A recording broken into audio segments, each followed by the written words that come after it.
অন্য সময় গুনাহ করা আর এই সমস্ত ফজিলতের রাত্রে মোবারক গুনাহ করা মারাত্মক হবে। আওয়াবিন পড়লাম, তেলাওয়াত করলাম, ভোর রাতে তাহাজ্জুদ পড়লাম, আর এমনি সালাতুল হাজাত, সালাতুল তাসবির নামাজ পড়লাম, ইস্তিগফার নিয়ত সালাতুল তওবা পড়লাম, যতটুকু শরীরে কাটে। তবে এশার নামাজ জমাতে পড়ার চেষ্টা করব। ওই 10 রাত্র যেন একদিনে এশার নামাজ জমাত না ছুটে আমাদের পুরুষদের, এবং ফজরের নামাজ জমাতে পড়ার চেষ্টা করবো ইনশাআল্লাহ। জিলহজ মাসের শুরু তারিখ থেকে নিয়ে 10 তারিখ পর্যন্ত এই 10 রাত খুবই মূল্যবান, খুবই দামি, খুবই সম্মানী, ফজিলতের রাত। খোদ রব্বুল আলামিন কোরআন ভাগের মধ্যে উল্লেখ করছেন। কত দামি হলে, সম্মানী হলে আল্লাহ পাক কোরআনের মধ্যে উল্লেখ করতে পারেন জিলহজ মাসের প্রথম 10 রাতের কথা। ওয়াল ফজরি ওয়া লায়ালিন আশ, লায়ালিন আশ থেকে মুফাসসিরিনে কেরাম লিখছেন জিলহজ মাসের প্রথম 10 রাত। এই 10 রাতের কথা কোরআনে কেন আসলো, কি ফজিলত, হাদিসের মধ্যে বিস্তারিত আসছে। দিনগুলো খুব দামি, রাত্রগুলো খুব দামি। দিনে কি আমল হবে, রাত্রে কি আমল হবে। আবু হুরায়রা রাদিয়াল্লাহু আনহু হাদিস বয়ান করছেন, তিরমিজি শরীফের রওয়ায়াত। দিনের বেলায় যদি সম্ভব হয় ঈদের আগের দিন পর্যন্ত দিনের বেলায় নফল রোজা রাখা, 1 তারিখ থেকে 9 তারিখ পর্যন্ত। কি ফজিলত হবে, একটা রোজার সওয়াব, 1 বছর রোজা রাখলে যে সওয়াব আল্লাহ পাক সেই সওয়াব দান করবেন। ইয়াদিলু সিয়ামু কুল্লি ইয়ামিন মিনহা বিসিয়ামি সানাতি ওয়া কিয়ামু কুল্লি লাইলাতিন মিনহা বিকিয়ামি লাইলাতিল কদর। এই হাদিসে বলা হয়েছে একটা নফল রোজা 1 বছর রোজা রাখার সওয়াব দেওয়া হয়। আমাদের সাথী ভাইরা বাড়িতে যাবেন, আব্বা আম্মাকে বলবেন যদি সুস্থ থাকে যেন রাখার চেষ্টা করেন। আপনারা নিজেরাও রাখবেন, যেহেতু আলহামদুলিল্লাহ বয়স কম আছে, সবাই সুস্থ আছেন। এত ফজিলত একটা রোজা, 1 বছর রোজার সমতুল্য সওয়াব। নিজেরা রাখার চেষ্টা করবেন, নিজের আব্বা আম্মাকে বলবেন। যারা অসুস্থ, মাযুর, বয়স্ক, তাদের জন্য জরুরি না নফল রোজা। কেউ জিজ্ঞেস করে যে নফল রোজার সময় যদি আমরা কজা রোজাগুলো আদায় করি, মহিলাদের কিছু কজা রোজা থাকে না, তাহলে কজা রোজাও হবে, নফল রোজার সব দুটোটা পাবো কিনা। মনে হয় না। কজাটা তো আপনার জরুরি, এটা আপনাকে থাকতেই হবে, কম্পালসারি, ফরজ। ওটা থাকলে ওটা আদায় হবে, নফলটা সব পাবে। নফলটা হবে এক্সট্রা, যেটা অতিরিক্ত হবে সেটা। জরুরিটা নফল না, উচ্ছিকটা নফল। এই উচ্ছিকের মধ্যে ফজিলত। হ্যাঁ, বাকি ওই দিনগুলো যেহেতু মূল্যবান, সম্মানী, ফজিলত, কজাগুলা থেকে যান, কজা তো আদায় হয়ে যাবে ইনশাআল্লাহ।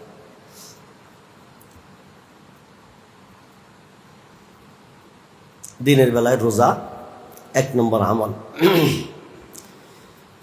2 নম্বর আমল ওই হাদিসে বলা হয়েছে রাত্রেবেলায় ইবাদত বন্দেগী। কি ফজিলত, প্রত্যেক রাতের ইবাদত, শবে কদর রাত্রে ইবাদত করলে যে সওয়াব আল্লাহ পাক সেই সওয়াব দান করবেন। ওই হাদিসের মধ্যে আছে, তিরমিজি শরীফের রওয়ায়াত, আবু হুরায়রা রাদিয়াল্লাহু আনহু বর্ণিত, ওয়া কিয়ামু কুল্লি লাইলাতিন মিনহা বিকিয়ামি লাইলাতিল কদর। প্রত্যেক রাত্র এত দামি, 1 তারিখ থেকে নিয়ে 10 তারিখ পর্যন্ত। রোজার কথা বলছি 9টা, কারণ ঈদের দিন রোজা রাখা যায় না, এটা হারাম। ঈদের 2 দিন, কোরবানিদের পরে 3 দিন, মোট 5 দিন রোজা রাখা কি হারাম। রাখলে সওয়াব হবে না, গুনাহ হবে। রোজা হবে 9টা, আর রাত্র হচ্ছে কয়টা, 10টা। আবার ঈদের আগের দিন যে রাত্রটা, এটা এই 10 রাতেরও অন্তর্ভুক্ত, এই হিসাবে শবে কদর রাত্রে সওয়াব। আবার ঈদের রাত্র এই হিসাবে ভিন্ন সওয়াব আছে। ঈদের রাত্রের ফজিলত কিন্তু ভিন্ন।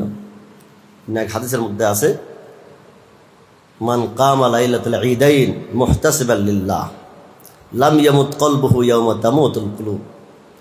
যে ব্যক্তি ঈদের রাত্রে ইবাদত বন্দেগী করবে, আল্লাহ পাক কিয়ামতের দিন ভয়াবহ পরিস্থিতির মধ্যে আল্লাহ পাক তাকে হেফাজত করবে, তার আত্মাকে হেফাজত করবে। তাহলে ওই দিক দিয়ে ফজিলত ঈদের রাত্র হিসাবে, আবার 10 রাতের 1 রাত হিসাবেও শবে কদর রাত্রে ফজিলত। তাহলে ঈদের রাত্রের গুরুত্ব খুব বেশি দেখা যায়। প্রত্যেকটি রাত্রে আমরা চেষ্টা করব আউয়াবিন পড়লাম মাগরিবের পরে, সূরা সেজদা তেলাওয়াত করলাম, সূরা মুলুক তেলাওয়াত করলাম, সূরা ওয়াকিয়া তেলাওয়াত করলাম। এগুলোর ফজিলত আছে। যে ব্যক্তি রাত্রে এগুলা তেলাওয়াত করবে লাম ইউক্তা মিনাল গাফিলিন, সে গাফিলদের অন্তর্ভুক্ত হবে না, সারা রাত্রে ইবাদতকারী হিসাবে গণ্য হবে। সূরা বাকারার শেষ আমানুর রাসূল থেকে শেষ পর্যন্ত এই আয়াতগুলো পড়লাম। আমরা সাথী ভাইরা খেয়াল রাখবো ইনশাআল্লাহ। কমপক্ষে এই সূরাগুলা, এই জায়গাগুলো পড়ার চেষ্টা করব। এর যদি সময় থাকে আরও লম্বা কিছু তেলাওয়াত করলাম। ওই রাত্রটা তো তেলাওয়াত, নামাজ, কান্নাকাটি এগুলোর মধ্যে কাটানোর চেষ্টা করা। আউয়াবিন পড়লাম, তেলাওয়াত করলাম, ভোর রাতে তাহাজ্জুদ পড়লাম, আর এমনি সালাতুল হাজাত, সালাতুল তাসবির নামাজ পড়লাম, ইস্তিগফার নিয়ত সালাতুল তওবা পড়লাম, যতটুকু শরীরে কাটে। তবে এশারের নামাজ জমাতে পড়ার চেষ্টা করব। ওই 10 রাত্র যেন একদিনে এশারের নামাজ জমাত না ছুটে আমাদের পুরুষদের, এবং ফজরের নামাজ জমাতে পড়ার চেষ্টা করবো ইনশাআল্লাহ। এই 2 নামাজ জমাতের সাথে পড়লে সারা রাত্রে ইবাদতের সওয়াব পাওয়া যায়। সাথী বেলা যেহেতু বাড়ির যাব, খুব লক্ষ্য রাখবেন জমাত না ছুটে, এশারের জামাত, ফজরের জামাত, এবং ভোর রাত্রে উঠি তাহাজ্জুদের নামাজ। তাতাজাফা জুনুবুহুম আনিল মাযাজি' ইয়াদউনা রাব্বাহুম খাওফান ওয়া তামাআ। তাহাজ্জুদের সময়টা বড় মোবারক সময়, গুরুত্বপূর্ণ সময়। সমস্ত আল্লাহওয়ালারা তখন কান্নাকাটি করে। আমি হতভাগা যদি ওই সময় একটা হাত উঠাই, আল্লাহওয়ালাদের উসিলে আমার গুনাহগুলো ইনশাআল্লাহ মাফ হয়ে যাবে। এই জন্য কদর ছাত্র জীবন থেকে অভ্যস্ত হওয়া দরকার। 12 রাকাত না পারলে 8 রাকাত পড়ি, 4 রাকাত পড়ি, না পারলে কমপক্ষে 2 রাকাত হইলে পড়ার চেষ্টা করবো ইনশাআল্লাহ। রাত্রে ইবাদত বন্দী করা, কোরআন কারীমের তেলাওয়াত করা, কিছুক্ষণ কান্নাকাটি করা, বাস। শরীর অসুস্থ হলে কিছুক্ষণ ঘুমানো ঠিক আছে, ঘুমটা ইবাদত, সুন্নত তরিকা ঘুমাইলাম, ভোর রাতে তাড়াতাড়ি উঠে গেলাম। বাকি ওই রাত্রগুলো যেন কোনো গুনাহ না হয়। সবচেয়ে গুরুত্বপূর্ণ বিষয় হচ্ছে দিনে তো রোজা রাখলাম, রাত্রে ইবাদত বন্দী করলাম, কিছুক্ষণ মোবাইল চালাইলাম। ও তে নে কি নাদারি বদমকুন। দুধ যদি 1 বালতি হয়, সোনা যদি সামান্য হয়, সামান্য চনা 1 বালতি দুধকে নষ্ট করে ফেলে। আমাদের ইবাদতগুলোকে ধ্বংস করে গুনাহের কারণে। এখানে মুরব্বিরা বলছেন ইবাদত বন্দেগী যদি বেশি করতে নাও পারো, কমপক্ষে গুনাহ থেকে বাঁচি থাকো। অন্য সময় গুনাহ করা আর এই সমস্ত ফজিলতের রাত্রে মোবারক গুনাহ করা মারাত্মক হবে। আল্লাহ আমাদেরকে হেফাজত করেন। আমরা বাড়ি ঘরে যাব, মোবাইল হাতের নাগালে থাকবে, কিন্তু এখান থেকে প্রতিজ্ঞাবদ্ধ হয়ে যাব যে ইনশাআল্লাহ মোবাইল টিপবো না, তেলাওয়াত করবো, ঘুমাবো, বাস। আল্লাহ তুমি আমাকে সবাইকে তৌফিক দান করো। গুনাহ থেকে বাঁচার চেষ্টা করা উচিত। এই ফজিলতের দিনগুলা, ফজিলতের রাত্রে যেন কোনো গুনাহ না হয়। মোবাইলের গুনাহ আর চোখের গুনাহ, বেপরদিগির গুনাহ বাড়িতে গেলে এই 2টাই বেশি হয়। এই 2টার জন্য খুব নিজেকে প্রতিজ্ঞাবদ্ধ হওয়া দরকার। মুহাসাবার খাতা বানানো দরকার। 80 ওস্তাদদেরকে দেখানো দরকার। কয়বার ভুল হয়েছে এটা 80 ওস্তাদদেরকে বলা দরকার। এভাবে বলতে থাকলে ইনশাআল্লাহ একসময় বাঁচা সহজ হয়ে যাবে। দিনে রোজা, রাত্রে ইবাদত বন্দেগী, বিশেষ করে ভোর রাতে তাহাজ্জুদ পড়া, কান্নাকাটি করা, আর এশার নামাজ জমাতে পড়ার চেষ্টা করা, ফজর নামাজ জমাতে পড়ার চেষ্টা করা। রোজা যদি 9টা থাকতে না পারি, কমপক্ষে ঈদের আগের দিনের রোজা, যেটা ইয়মে আরাফা বলা হয়, 9 তারিখের রোজা, আমাদের হিসাবে 9 তারিখ। মক্কা শরীফ ওই 9 তারিখের দিন হাজি সাহেবান যারা, জয়ুফুর রহমান, আল্লাহর মেহমান যারা, বাইতুল্লাহর মুসাফির যারা, তারা তো সেদিন আরাফার ময়দানে থাকে। সারা পৃথিবীর মানুষ কান্নাকাটি যদি একসাথে করে, যে চোখের পানি ঝরবে আরাফার ময়দানে ওই দিন, এর চেয়ে চোখের পানি বেশি ঝরা লাগে, এত কান্না।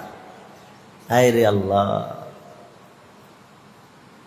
মুবারক।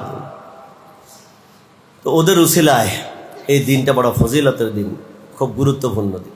হাদিসের মধ্যে আসছে, ভিন্ন একটা হাদিসের মধ্যে, قال رسول الله صلى الله عليه وسلم صيام يوم عرفة احتسب على الله ان يكفر السنة التي قبله والسنة التي بعده। যে ব্যক্তি আরাফার দিন একটা নফল রোজা রাখবে, ওই রোজার উসিলায় আল্লাহ পাক তার 1 বছর সামনের গুনাহ, 1 বছর পিছের গুনাহ মাফ করে দিবেন। সামনের গুনাহ মাফ করবেন, অর্থাৎ তাকে হেফাজত করবে। এত ফজিলতের রোজা। তো যদি 9 দিন পুরা থাকতে না পারি, কমপক্ষে আরাফার দিনে রোজা থাকার চেষ্টা করি।